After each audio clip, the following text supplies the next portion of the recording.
Shawna Elizabeth Shea was born on May 2, 1983, roughly 20 minutes after her identical twin sister, Erin Elizabeth Shea. Even though they were identical, they were both fiercely independent in their own person. Individuality was important to them. We always went to CCD, being raised Catholic. It wasn't much of an option, or I didn't take it as an option. And we, one Monday she just said, I'm not going anymore. I don't want to go. And I said, well, no one really wants to go, Shawna. We all have to go. This is what we have to do.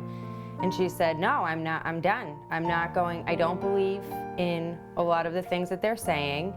So I'm not going anymore. And I, was shocked, because one of the biggest reasons we both went is because our grandparents wanted us to go.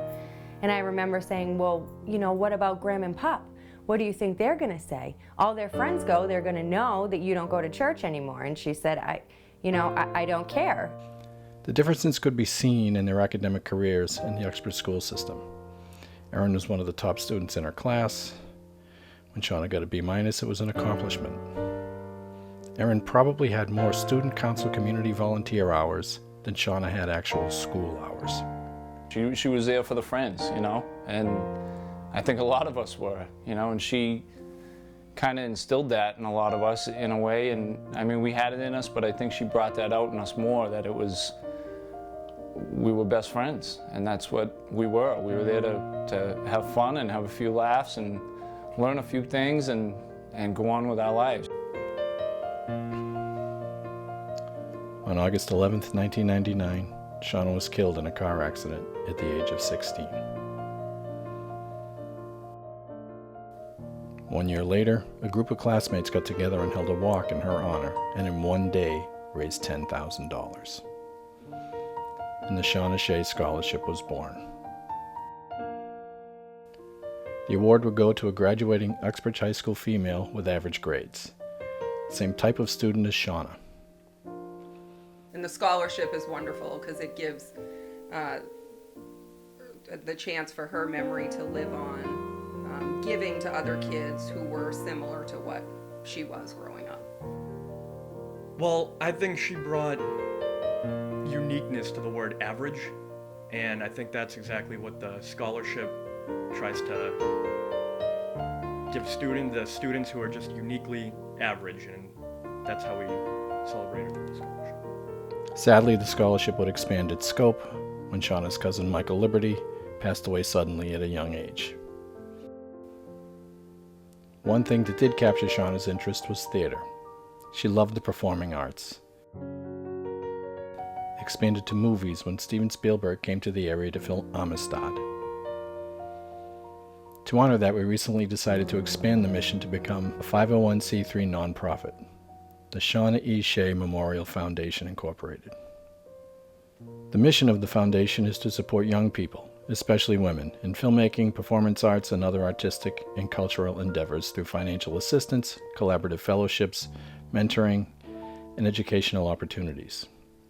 We established the foundation in memory of Shawna, a creative and artistic young woman who lost her life too soon, and we strive to sustain her legacy of encouraging young people who live in the margins of society and yet have dreams and aspirations in the fields of film and performance arts. Last year, we awarded our first-time female filmmaker fellowship. I think it's an amazing opportunity,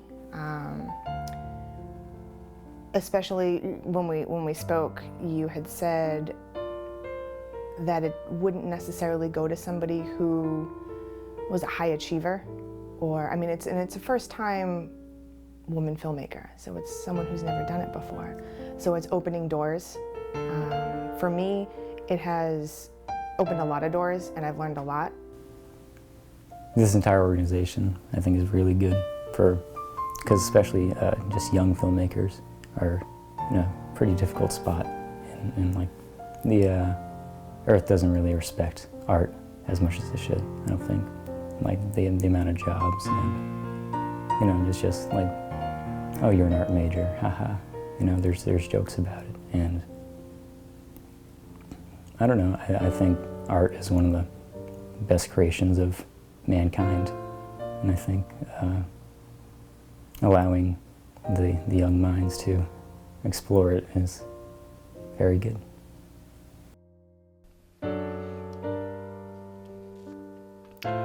In 2017, we will also be awarding a scholarship to a graduating senior of Southbridge High School who will be attending the Southbridge campus of Quinsigamond Community College, and who also exemplifies Shawna's independent spirit. As described in the poem written about her called, she rode her own wave. She rode her own wave, inviting any and all on, but never drifting off on others. It was a large wave with a direct route to the shore, passing us as the undertow pulls us further out. I can see her footprints extended on the beach, extend out of reach. As I drift towards the storm, into the storm, with gale force winds of the soul, that blind hurricane with no name, unable to swim, I can barely tread water, but it is all I can do, hoping that when I catch my wave, I land safely and softly on her shore and follow her footsteps in the sand. Please make a tax-deductible contribution to the Shawna E. Shea Memorial Foundation, Incorporated, and help keep her mission and memory alive. More information can be found at www.shawnafoundation.org. Thank you.